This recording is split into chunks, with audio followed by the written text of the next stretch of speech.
तो hey everyone, कैसे हो आप सभी लोग। आप सभी का फिर से स्वागत है मेरे चैनल क्रेजी एक्सप्लेनर में। तो आज हम फिर से आ चुके हैं बुक ऑफ एस्पर के एक नया एपिसोड लेके। बार जो कि बहुत ही पावरफुल थी, तुम्हारी बहन का ओपोनेंट भी ये देखकर डर गया था। लेकिन इतनी पावरफुल एनर्जी का इस्तेमाल करने की वजह से तुम्हारी बहन को बैक स्लैश हुआ और उसकी इतनी बड़ी चोट लग गई कि अगर उसको कुछ हुआ है तो उसकी ही अपने एक्शन की वजह से हुआ है। ये सुनकर यूलिंग काफ़ी ज़्यादा शॉक हो गई और कहती है, तुम क्या कह रहे हो, ये कैसे हो सकता है। ये एपिसोड का स्टार्ट होता है एक एग्जीक्यूटिव के साथ जो कंपटीशन से यूर को लेके आता है और यूलिंग से कहता है कि उस इंसान को ढूंढना ज़्यादा मुश्किल नहीं है जिस कंपटीशन में तुम्हारी बहन शामिल थी। मैं तुमसे कहना चाहूँगा कि इस चीज़ को मत छेड़ो, क्योंकि सभी लोगों ने तुम्हारी छोटी बहन का कंपटीशन देखा था। तुम्हारी बहन के पास वो खतरनाक और ज़बरदस्त पावर थी। कहकर यूलिंग ज़ोर ज़ोर से रोने लगती है और कांपते हुए अपनी बहन को उठा के गले लगाती है। रोते हुए कहती है, यूर, तुमने मुझे क्यों नहीं बताया कि तुम इतनी सेवज एनर्जी कंट्रोल नहीं कर सकती। अगर मुझे पता होता तो मैं तुम्हें इतनी मटेरियल्स यूज़ करने नहीं देती। अब यूर को भी गिल्टी फील होता है और वो यूलिंग से कहती है, दीदी प्लीज़ मुझे माफ़ कर दो, मैंने तुम्हारा ट्रस्ट तोड़ दिया। यूलिंग कहती है, अब इससे फ़र्क नहीं पड़ता, लेकिन ये तुम्हारे साथ कैसे हुआ। तब यूर कहती है, दीदी पहले मैंने दम डिवोरिंग सेवर को अच्छे से कंट्रोल किया था, लेकिन अचानक मेरे हाथ इंजर्ड हो गए। ये सुनकर यूलिंग और ज़्यादा शॉक हो जाती है और कहती है, क्या, लेकिन कैसे, आखिर कौन है जिसने यह किया। यूर कुछ देर चुप रहती है और फिर कहती है, दीदी 2 महीने पहले मैंने जूफेन को हमारे डिमोन सेमिंग सेक्ट में कुछ सस्पिशियस काम करते हुए देखा था। तभी मैंने उस पर हमला किया, लेकिन उसने मेरे हाथ पे चोट पहुंचा दिया। जूफेन का नाम सुन के यूलिंग को गुस्सा आता है। वो जोर से चीख के कहती है, जूफेन तुम वापस से आ गए हो, अब बस हो गया, तुम इंतज़ार करो, मैं तुम्हें बिल्कुल नहीं छोड़ूंगी। तुमने मेरी बहन के साथ जो किया है मैं उसका बदला तुमसे ज़रूर लूँगी। केलंग भी कहता है, हाँ, क्या उसने हमें इसका बारे में कंपटीशन से पहले नहीं वार्न किया था। उसने ज़रूर इसके पीछे कुछ ना कुछ किया है। ये सब कह के केलंग फिर से ऊपर देखता है और जहाँ से 2 लोग आ रहे होते हैं। अब केलंग और ज़्यादा डर जाता है उन्हें देखकर और कहता है, ये बिल्कुल ठीक नहीं लग रहा। अब सब कुछ यूर के साथ हुआ है तो अब क्या मेरी बारी है। इसके बाद हमें दिखाया जाता है कि 2 लोग आ रहे हैं। उनमें से एक कुई लेंग है जो केलंग का बेटा है। कुई लेंग आके बढ़कर गैंगर को के पास केलंग को फेंक देता है, बिल्कुल उसी तरह जैसे कि यूर के साथ हुआ था। फिर हम देखते हैं वही 2 ज़मीन पर परे परे गैंगर से तरस रहा होता है। फिर पहला एग्जीक्यूटिव दूसरे से पूछता है, ये सब कैसे हुआ। दूसरा एग्जीक्यूटिव कहता है, आज क्या हो रहा है, पहले ये लड़की और अब ये लड़का ने दोनों पर अपना एक बड़ा वार किया था बैकस्लैश से, और अगले ही पल ये लोग इतने अपाहिज हो गए। बैकस्लैश इतना ज़्यादा शक्तिशाली था कि इनका सारा शरीर खत्म हो गया।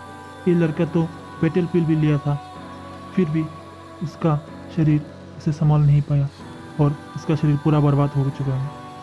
ये लेबर ऑफिस की समस्या है, लेकिन मुझे समझ नहीं आता कि इन्होंने इतना रिस्क क्यों लिया। इनकी जगह मैं होता तो मैं संभालता। मैं आउटर सेक्टर में 9 साल गुजारा हूँ और अब मैं एग्जीक्यूटिव हूँ। दूसरी तरफ केलंग अपने बेटे के पास जाता है उदासी में और गुस्से से जूफेन का कहता है, जूफेन तूने मेरे बेटे को बर्बाद कर दिया, अब मैं तुझे बर्बाद कर दूंगा। केलंग पूछता है, क्या उस हरामी ने तुम्हारे बेटे के पास ऐसा किया। हाँ, 3 दिन पहले उसने मेरे बेटे को पर हाथ रखा था। मुझे तब कुछ गलत नहीं लगा, पर अब मुझे समझ आ रहा है कि उसने ज़रूर कुछ किया है। कहता है, वो हरामी अब हमारा सबसे बड़ा दुश्मन है। ये कहते हुए यूलिंग गुस्से से उठता है और केलंग से कहता है, मेरा साथ चलो, हम उस हरामी के साथ तोड़ कर रख देंगे और उसकी हड्डियाँ कुत्तों की खिला देंगे। एलरियन सामने आते हैं और उनसे रुकने के लिए कहते हैं, सर प्लीज़ रुकिए, ये सब होने के पहले आपको पता लगना चाहिए कि असल में क्या हुआ है। जल्दीबाजी में गलत फैसला मत लीजिए। पहले जांच कीजिए। पर लांग और केलंग उसकी एक बात नहीं सुनते और तेज दौड़ते हुए जू फेन की तरफ चले जाते हैं। वो कहते हैं, बेकार में चर्चा करने से कुछ नहीं होगा। इस सेक्ट में कोई संत नहीं है, या है तो हमेशा दोस्त है या दुश्मन। फिर दोनों जल्दी से चले जाते हैं और एल्डरियन बाकी एग्जीक्यूटिव के साथ कहते हैं, इन लोगों को रुको वरना बहुत बड़ी समस्या हो जाएगी। जू फेन को सेक्ट लीडर के हुक्म के वजह से चुना माना है। पहला एग्जीक्यूटिव कहता है, हम क्या कर सकते हैं, एक ब्लैक यामा और एक ट्विस्टेड फेस प्रोटेक्टर को रोकने की गलती हम नहीं कर सकते। दूसरा कहता है, हाँ अभी वो इतने गुस्से में है कि उन्हें रोकने की कोशिश करना खुद के लिए मुसीबत के कारण होगा। फिर वो चारों वहाँ से चले जाते हैं और एल्डरियन कहते हैं, शर्म है इन लोगों पर। ये लोग एक दूसरे की जान के दुश्मन बन गए हैं और हमेशा डिमोन स्कीमिंग सेक्ट एक दिन बर्बाद हो जाएगा, बिल्कुल पुराने दिनों की तरह। फिर सीन चेंज होता है। दूर के पहाड़ों को देखते हैं जहाँ से बहुत ज़्यादा डार्क ग्रीन एनर्जी निकल रही होती है। उसके बीच हमारा जू फेन दिखाई देता है जो वो एनर्जी अपने शरीर में एब्जॉर्ब कर रहा होता है। जू फेन कहता है, ये जगह मेरे लिए सेक्ट का सबसे पवित्र स्थान है, जहाँ पुराने लीडर्स और एल्डर्स की हड्डियाँ दफन गई है। ये एनर्जी मेरे लिए एक पावरफुल टॉनिक की तरह है। वो और तेज एनर्जी एब्जॉर्ब कर रहा लगता है और कहता है, यहाँ आए मुझे सिर्फ 3 दिन हुए हैं और मुझे लगता है कि मैं ब्रेक थ्रू करने के बहुत करीब हूँ। तभी ह्यूलिंग और एवलिंग वो जगह पहुँच जाते हैं। जू फेन उन्हें देखता है और शॉक हो जाता है, क्योंकि एक तरफ केलिंग है जो गुस्से में अपनी पूरी पावर अनलिश कर रहा होता है और दूसरी तरफ ह्यूलिंग है जो अपना पावर अनलिश कर रहा होता है। जू फेन कहता है, तुम लोग इस तरह क्यों देख रहे हो? और इसी तरह एपिसोड यहाँ पूरी तरह ख़त्म हो जाता है।